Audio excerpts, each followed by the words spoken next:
Hey friends, this is Dan Carlton, founder of the Paragraph Project and Planner U.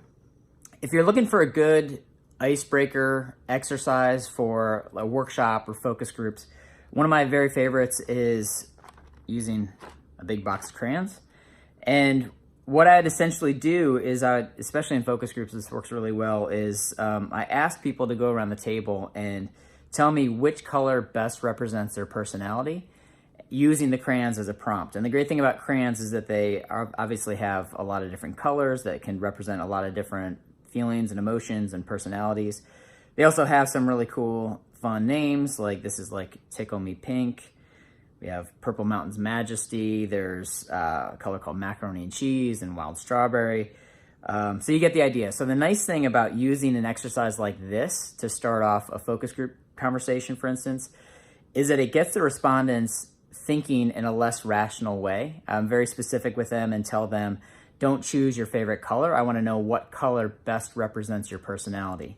And as they start to think through that exercise, they're thinking about the symbolism of the colors rather than whether they like it or don't like it. Especially when you get into focus group conversations where you're evaluating creative work or you're trying to get feedback from folks.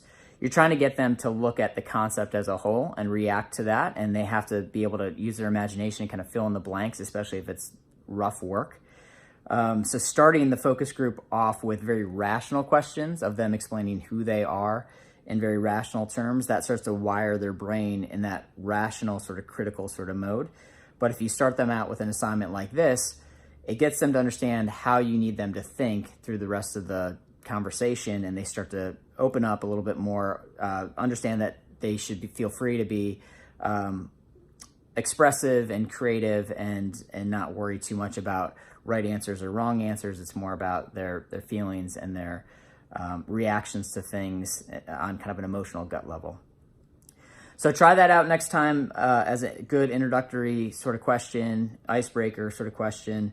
It's one of my favorites. We use it all the time here at Paragraph.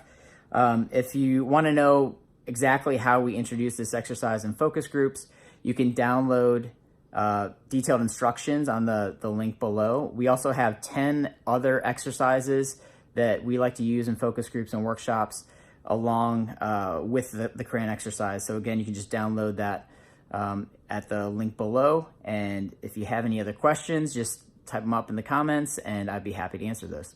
So thanks so much for tuning in. We'll talk to you later.